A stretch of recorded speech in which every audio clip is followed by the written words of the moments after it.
Welcome back to week 4 of our series, Lost and Found, as we continue to look through the stories in Luke of the parables of things that were lost and were found again. We've been going through, and so far we learned about the lost sheep, the lost coin, and last week we learned about the lost son. Sometimes they call it the story of the prodigal son in the Bible.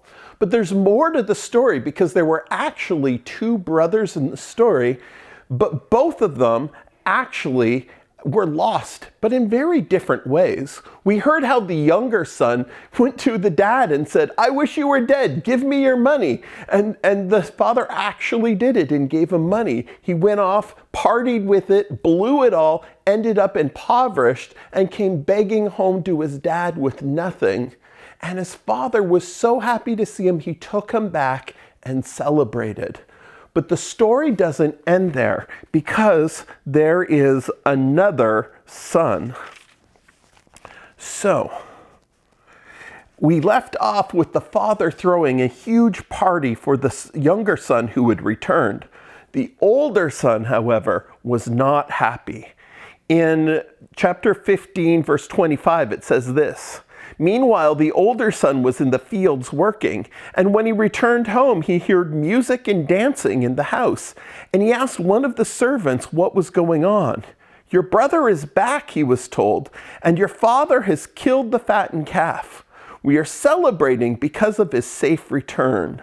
The older brother was angry and wouldn't go in.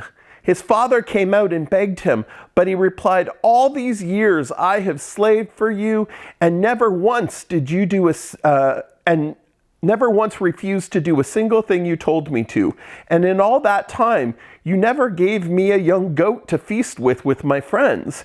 Yet when this son of yours comes back after squandering your money on prostitutes, you celebrate by killing the fatted calf for him?' The father said, 'Look, my son, you have always stayed by me, and everything I have is yours. But we have to celebrate this happy day, for your brother was dead and has come back to life. He was lost, but now he was found.'" You see, the older brother couldn't even celebrate that the son who had been completely gone from the family and rejected everyone had had a change of heart and come home.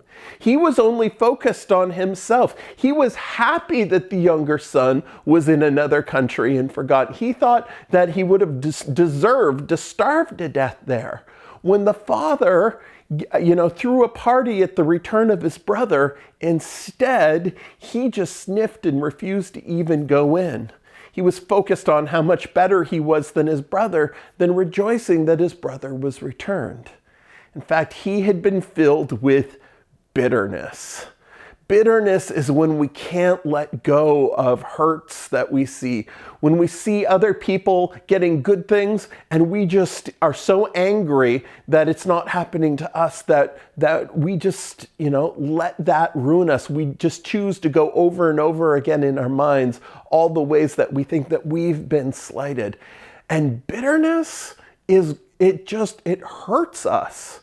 Now, in food, there are a lot of things that's bitter. And I got to admit, I'm someone who doesn't like a lot of bitter foods. Here I have a large black coffee. Now, anyone who knows me knows I hate coffee. And one of the reasons I really hate it is because of how bitter it is. Oh, yeah, no. That is foul. I don't know how people drink that all of the time. I'm trying to everyone says how good it is. I'm like, I want to drink this, but I get a taste of it and it's just like, ugh.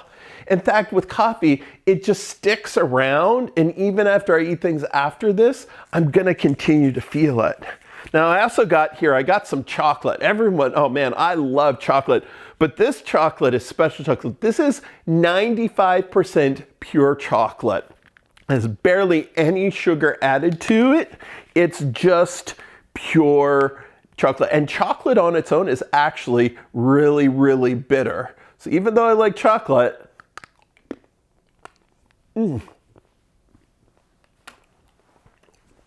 oh, no. Oh, that is not good. Oh, it tastes like I'm eating ashes right now. And that pucker face, that's what bitterness does in our lives. When we hold on to bitterness in our lives, it not only hurts the people around us, it actually hurts us. I end up going through life with a sour expression like this and a bad aftertaste on things. See, God, when telling the story, Jesus, when he was telling the story of the prodigal son, he knew that the prodigal son, the son who would run away, he knew he was lost. But he was also concerned about the Pharisees. They had become lost themselves. They spent so much time looking at other people and comparing themselves to other people and thinking that they were better than other people, that when Jesus came around and started helping people come back to God, they got angry and they said, "Why are you caring about those people? You should be telling us how great we are."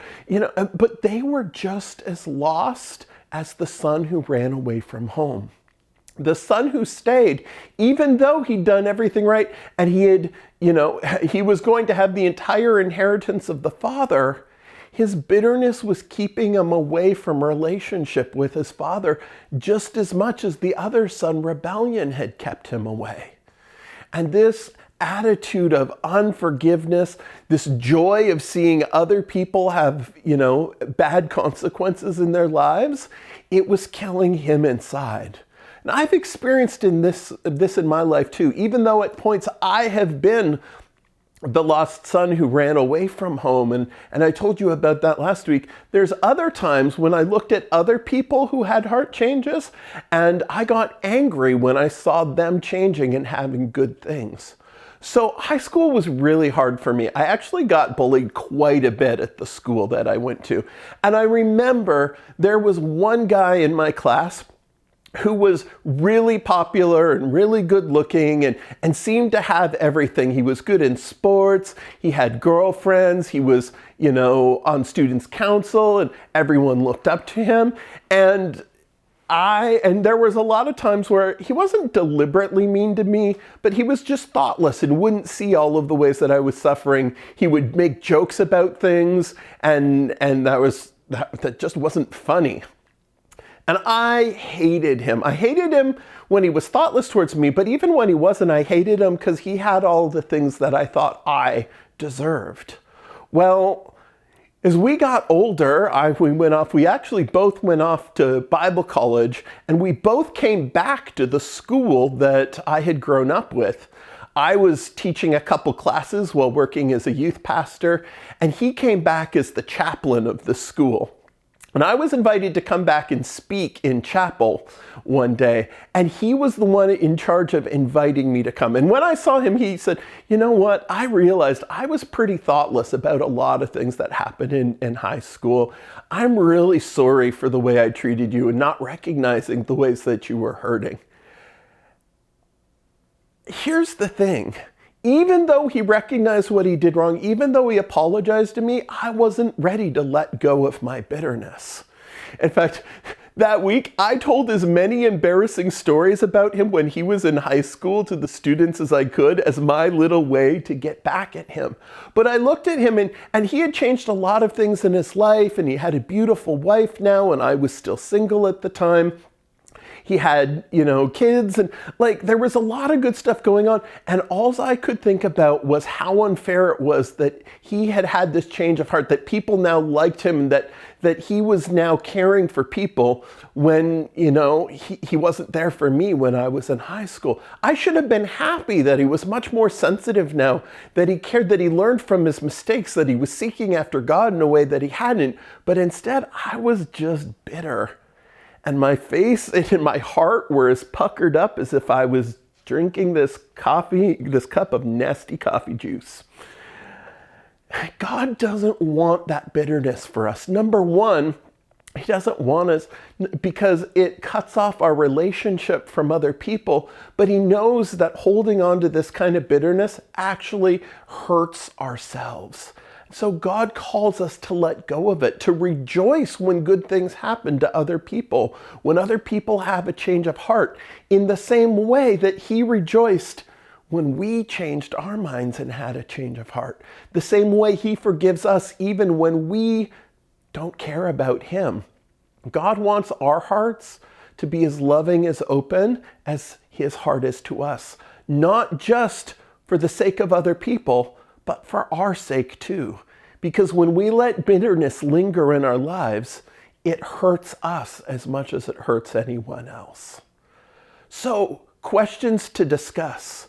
In the story of the lost son, there's the rebel son who runs away, there's the loving father who's waiting for the return, and there's the older son who did the right thing but is bitter. Which of these three characters do you relate most to? Or have you been different ones at different times? Is there anything that you still feel a lot of lingering bitterness towards that's happened in your life? What do you think you need to do to let that bitterness go? That's all for this week. Come back next week as we start our new series. Talk to you then.